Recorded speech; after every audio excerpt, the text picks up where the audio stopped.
सब कुछ सह रहे थे, हम सारा कुछ मैनेज कर रहे थे, पर क्या हुआ अपने कॉलेज के अंदर जैसे पानी की बहुत दिक्कत है, पीने वाले पानी में इतना गंदा है। अभी इतने बच्चों को टीचर्स को टाइफाइड हुआ है वहाँ का पी के। उसके बाद इतनी लो वोल्टेज है, देखो जी 45 डिग्री टेम्परेचर है।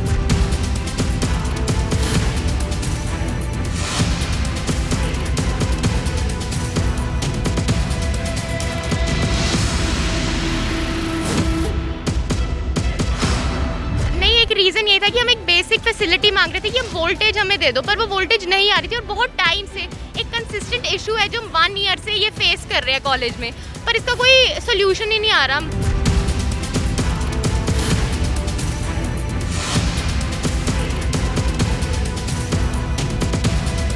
जिनके सप्ली के पेपर थे उनको भी सर साइन करवाया था कि आप केस वापस ले लो, फिर आपको सप्ली में पास करवा देंगे। ये चीज़ हुई है सर।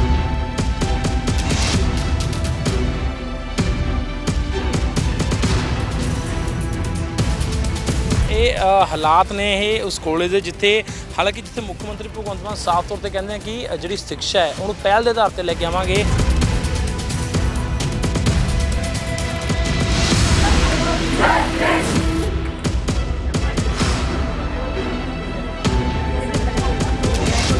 ਅਸੀਂ ਕੋਆਪਰੇਟ ਕਰ ਰਹੇ ਸੀ ਇਸ ਤੋਂ ਪਹਿਲਾਂ ਆਪਣੇ ਕਾਲਜ ਦੇ ਨਾਲ, ਮੈਨੇਜਮੈਂਟ ਦੇ ਨਾਲ। ਸਾਡੇ ਕੋਲ ਉੱਥੇ ਇੰਨੀ ਡੈਫੀਸ਼ੀਐਂਸੀਜ਼ ਨੇ ਉੱਥੇ ਨਾ ਕੋਈ ਪੜ੍ਹਾਈ ਹੁੰਦੀ ਹੈ, ਨਾ ਉੱਥੇ ਦੇਖੋ ਪੂਰੇ ਟੀਚਰ ਹੈ। ਫੈਕਲਟੀ ਜਿਹੜੀ ਹੈਗੀ ਹੈ ਸਾਡੀ ਉੱਥੇ ਸਾਨੂੰ ਪੜ੍ਹਾਉਣ ਵਾਲੀ ਜੀ, ਉਹ ਹੈ BSc ਵਾਲੀ।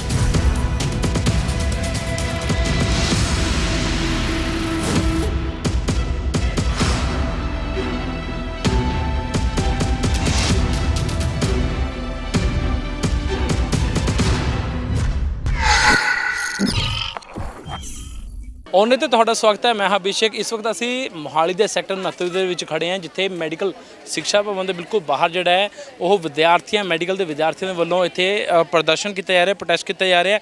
ਆਖਿਰਕਾਰ ਕਾਰਨ ਕੀ ਹੈ? ਪਠਾਨਕੋਟ ਤੇ ਸਾਰੇ ਜਿਹੜੇ ਸਟੂਡੈਂਟ ਇੱਥੇ ਪਹੁੰਚੇ ਨੇ, ਸਾਡੇ ਨਾਲ ਗੱਲਬਾਤ ਕਰਾਂਗੇ। ਕਿਆ ਕਾਰਨ ਹੈ ਕਿ ਜਿਹੜੇ ਅੱਜ ਉਰੇ ਪ੍ਰੋਟੈਸਟ ਕੀਤਾ ਜਾ ਰਿਹਾ ਹੈ, ਇਸ ਦਾ ਕਿਆ ਰੀਜ਼ਨ ਕੀ ਹੈ? ਦੇਖੋ ਜੀ, ਅਸੀਂ ਵਾਈਟ ਮੈਡੀਕਲ ਕਾਲਜ ਦੇ ਸਟੂਡੈਂਟ ਆ। ਸਾਨੂੰ 2.5 ਸਾਲ ਹੋ ਗਿਆ ਉੱਥੇ ਰਹਿੰਦੇ ਨੂੰ। ਅਸੀਂ ਕੋਆਪਰੇਟ ਕਰ ਰਹੇ ਸੀ ਇਸ ਤੋਂ ਪਹਿਲਾਂ ਆਪਣੇ ਕਾਲਜ ਦੇ ਨਾਲ, ਮੈਨੇਜਮੈਂਟ ਦੇ ਨਾਲ। ਸਾਡੇ ਕੋਲ ਉੱਥੇ ਇੰਨੀ ਡੈਫੀਸ਼ੀਐਂਸੀਜ਼ ਨੇ ਉੱਥੇ ਨਾ ਕੋਈ ਪੜ੍ਹਾਈ ਹੁੰਦੀ ਹੈ, ਨਾ ਉੱਥੇ ਦੇਖੋ ਪੂਰੇ ਟੀਚਰ ਹੈ। ਫੈਕਲਟੀ ਜਿਹੜੀ ਹੈਗੀ ਹੈ ਸਾਡੀ ਉੱਥੇ ਸਾਨੂੰ ਪੜ੍ਹਾਉਣ ਵਾਲੀ ਜੀ, ਉਹ ਹੈ BSc ਵਾਲੀ। ਤੇ ਜਿਹੜੇ ਫਸਟ ਈਅਰ ਦੇ ਆਪਣੇ ਪ੍ਰੋਫੈਸਰਸ ਨੇ ਜਾਂ ਥੋੜ੍ਹੇ ਬਹੁਤ ਜਿਹੜੇ ਹੈਗੇ ਨੇ, ਉਹ ਸੈਕਿੰਡ ਜਾਂ ਥਰਡ ਈਅਰ ਦੇ ਬੱਚਿਆਂ ਨੂੰ ਪੜ੍ਹਾ ਰਹੇ ਜੀ ਉੱਥੇ। ਤੇ ਉਹਦੇ ਨਾਲ ਕੀ ਹੁੰਦਾ, ਉਹਨਾਂ ਦਾ ਉਹ ਪੜ੍ਹਾ ਹੀ ਨਹੀਂ ਸਕਦੇ ਜੀ। ਉਹ ਅਨੈਟਮੀ ਦਾ ਟੀਚਰ ਸਾਨੂੰ ਥਰਡ ਈਅਰ ਦਾ ਸਬਜੈਕਟ ਕਮਿਊਨਿਟੀ ਮੈਡੀਸਿਨ ਕਿਵੇਂ ਪੜ੍ਹਾ ਸਕਦਾ? ਠੀਕ ਹੈ। ਤੇ ਆਪਣੇ ਜਿਹੜੀ ਗੱਲ ਪ੍ਰੈਕਟੀਕਲ ਨੌਲੇਜ ਦੀ, ਉੱਥੇ ਪੇਸ਼ੈਂਟ ਲੋਡ ਬਹੁਤ ਘੱਟ ਹੈ ਜੀ। ਪੇਸ਼ੈਂਟ ਲੋਡ ਬਹੁਤ ਘੱਟ ਹੈ ਉੱਥੇ, ਬੱਚੇ ਨੂੰ ਸਿੱਖਣ ਨੂੰ ਨਹੀਂ ਮਿਲਦਾ। थर्ड ईयर के बच्चे ਜਿਹੜੇ ਸਾਡੇ सीनियर ने, वो अपने जो क्लिनिकल्स की टाइमिंग रखी हुई है, NMC ने रखा हुआ है, क्लिनिकल्स दिखाने होते हैं बच्चों को, वो उस टाइम से वेले घूम रहे हैं कॉरीडोर से। क्यों? क्योंकि उत्थे पेशेंट है नहीं, डॉक्टर है नहीं। ता करके जी फिर अभी लास्ट इंसिडेंट हुआ थर्सडे को। हम ये सब कुछ सह रहे थे, हम सारा कुछ मैनेज कर रहे थे, पर क्या हुआ अपने कॉलेज के अंदर जैसे पानी की बहुत दिक्कत है, पीने वाले पानी में इतना गंदा है। अभी इतने बच्चों को टीचर्स को टाइफाइड हुआ है वहाँ का पी के। उसके बाद इतनी लो वोल्टेज है, देखो जी 45 डिग्री टेम्परेचर है। ठीक है जी, उत्थे इतनी लो वोल्टेज है, पक्का पता ही नहीं लगता चल रहा है कि नहीं। ठीक है, जो वोल्टेज की प्रॉब्लम है बहुत टाइम से इसको मतलब फेस कर रहे हैं। और हमने उसी दिन बोला कि भाई बॉयज़ हॉस्टल में ये हुआ कि हमें वोल्टेज इशू नहीं आ रहा था, तो वोल्टेज इशू नहीं आए तो चेयरमैन साहब आए, तो उन्होंने वायलेंस क्रिएट करी वहाँ पे जाके। उन्होंने बच्चों पे स्टोन्स फेंके, स्लिपर्स फेंके। ये किसने फेंके? हमारे जो चेयरमैन है ना, स्वरण मैनेजमेंट टीम ने आप बच्चों पर फेंके? चेयरपर्सन ने ਚੱਪਲਾਂ ਸੱਟੀਆਂ, ਪੱਥਰ ਸੱਟਿਆ ਤੇ ਆਪਣੇ ਚਪੇੜ ਮਾਰੀਆਂ ਪਿੱਠਾਂ ਤੇ, ਮੂੰਹ ਤੇ। ਇੱਕ ਬੱਚੇ ਦੇ ਚਪੇੜ ਵੱਜੀ ਹੈ ਜੀ। ਕਿਹਾ ਕੀ ਹੈ? ਗੱਡੀ ਚੜਾਉਣ ਦੀ ਵੀ ਕੋਸ਼ਿਸ਼ ਕੀਤੀ ਸੀ ਉਹਨਾਂ ਨੇ। बेसिकली बच्चों को मेंटली और फिजिकली हरास करके गए हैं, बहुत गलत वर्ड्स बोल के गए हैं जो उन्हें नहीं बोलने चाहिए थे। चेयरमैन कौन है? स्वरण सलारिया वहाँ के चेयरमैन है। वहाँ की बदसलूकी की है बच्चों के साथ। हाँ जी।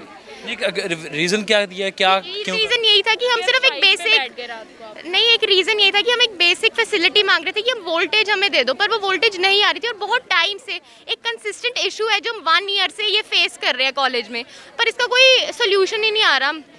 इसलिए तो तभी वो इस दिन ਇੱਕ ਇਹ ਵੀ ਸੀਗਾ ਕਹਿੰਦੇ ਉਸ ਜਗ੍ਹਾ ਉਸ ਕਾਲਜ ਦੇ ਉੱਤੇ ਕਈ ਵਾਰ ਇਨਸਪੈਕਸ਼ਨ ਵੀ ਹੋਈਆਂ ਹਾਲਾਂਕਿ ਪੇਸ਼ੈਂਟ ਵੀ ਬਹੁਤ ਘੱਟ ਨੇ ਉੱਤੇ ਫੈਸਿਲਿਟੀ ਲਾਈਕ ਜਿਹਨੂੰ ਕਹਿੰਦੇ ट्रेनिंग भी नहीं ਤੁਹਾਨੂੰ प्रॉपर मिल रही यस सर, हमारे पास इंस्पेक्शन है, एक मार्ब रिपोर्ट होती है और एक हमें सरप्राइज इंस्पेक्शन हुई थी बाबा फरीद के अकॉर्डिंग।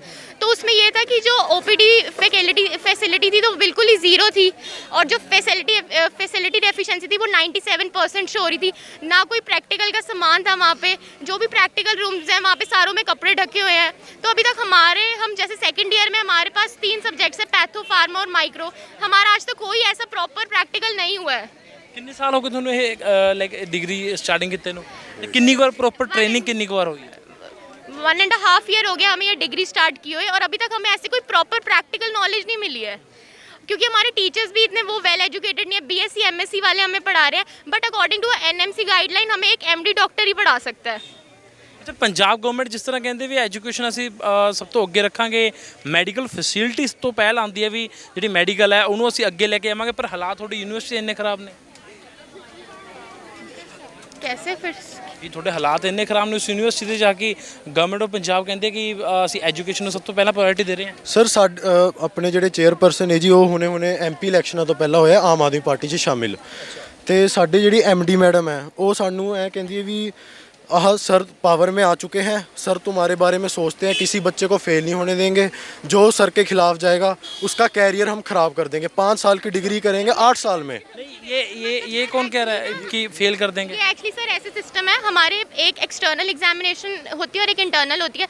तो जो हमारे प्रैक्टिकल के जो मार्क्स हैं वो हमारे इंटरनली डिपेंड करते हैं। तो वो कहते हैं कि हम तुम्हें प्रैक्टिकली फेल कर देंगे। अगर हमें प्रैक्टिकली फेल कर दिया और हम थ्योरी में भी पास हो गए तो भी हम फाइनली फेल ही हैं।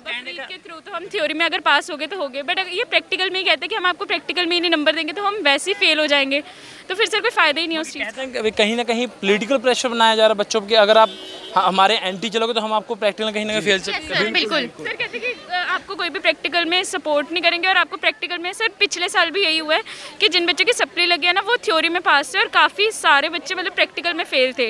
तो वो इसी चीज़ के कारण था कि उन्होंने केस लगा रखे हैं और इस चीज़ के कारण था। आज कितने बच्चे यहाँ पे पहुँचे? यहाँ जी अपने 150 प्लस ने, तक पहुंचे हैं। 150 to 200 ਬੱਚੇ ਆਏ ਨੇ, ਤੇ ਜਿਹੜੇ ਨਹੀਂ ਆਏ ਜੀ ਉਹ कल शाम 30-40 ਜਣੇ ਉਹ ਨਹੀਂ ਆਏ, ਉਹ ਕੁਝ ਡਰਦੇ ਨੇ ਹੈ ਨਾ ਜੀ, ਕਈਆਂ ਦੇ ਪੇਰੈਂਟਸ ਡਰਦੇ ਆ, ਪ੍ਰੈਸ਼ਰ ਹੁੰਦਾ ਹੈ, ਕਈਆਂ ਨੂੰ ਨੋਟਿਸ ਭੇਜਾ ਦਿੰਦਾ ਜੀ ਇਹ स्वर्ण सलारी ने जो लीगल नोटिस भेज देंगे कि आप लोग मेरे को फेवर करो, आप हमारे डिफेमेशन केसेस जाते हैं कि पेपर के टाइम पे भी ना जैसे जिनके सप्ली के पेपर थे उनको भी सर साइन करवाया था कि आप केस वापस ले लो फिर आपको सप्ली में पास करवा देंगे। ये चीज़ हुई है सर। नंबर लाइक जो गेम हो रही है केस में थे उन सब की सप्ली आई थी, सारे के सारे उनको फेल कर दिया, सिर्फ जो केस में थे।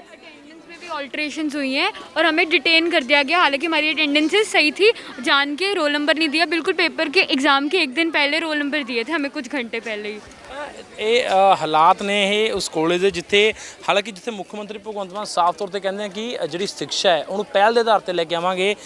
ਮੈਡੀਕਲ ਦੇ ਸਟੂਡੈਂਟ ਇਸ ਵਕਤ ਤਸਵੀਰਾਂ ਦੇਖਦੇ ਇਹ ਧਰਨੇ ਦੇ ਬੈਠੇ ਨੇ ਤਾਂ ਹਾਲਾਤ ਦੇਖ ਸਕਦੇ ਕਿ ਪੰਜਾਬ ਦੇ ਹਾਲਾਤ ਕਿੱਧਰ ਨੂੰ ਜਾ ਰਹੇ ਨੇ। ਜੇ ਸਟੂਡੈਂਟ ਹੀ ਧਰਨੇ ਤੇ ਬਹਿ ਗਏ ਤਾਂ ਸਰਕਾਰਾਂ ਚੱਲ ਕਿਵੇਂ ਰਹੀਆਂ, ਤੇ ਉੱਤੋਂ ਜੋ ਇਹਨਾਂ ਦੇ ਚੇਅਰਪਰਸਨ ਨੇ ਜਾਂ ਜਿਹੜੇ ਇਹਨਾਂ ਦੇ ਟੀਚਰਸ ਨੇ ਉਹ ਸਾਫ਼ ਤੌਰ ਤੇ ਧਮਕੀ ਦਿੰਦੇ ਵੀ ਜਾਂ ਤਾਂ ਸਪੋਰਟ ਕਰੂੰਗੇ ਤਾਂ ਤੁਹਾਨੂੰ ਅਸੀਂ ਕਲੀਅਰ ਕਰ ਦਾਂਗੇ, ਜੇ ਸਪੋਰਟ ਨਹੀਂ ਕਰ ਦੋਗੇ ਤਾਂ ਤੁਹਾਨੂੰ ਅਸੀਂ ਫੇਲ ਵੀ ਕਰ ਸਕਦੇ ਹਾਂ। ਇਹ ਹਾਲਾਤ ਨੇ ਇਸ ਯੂਨੀਵਰਸਿਟੀ ਦੇ ਇਸ ਮੈਡੀਕਲ ਕਾਲਜ ਦੇ। ਮੇਰੇ ਸਹਿਯੋਗੀ ਨਿਸ਼ਾਨ ਦੇ ਨਾਲ ਮੈਂ ਅਭਿਸ਼ੇਕ ਔਨ 에ਅਰ ਮੋਹਾਲੀ।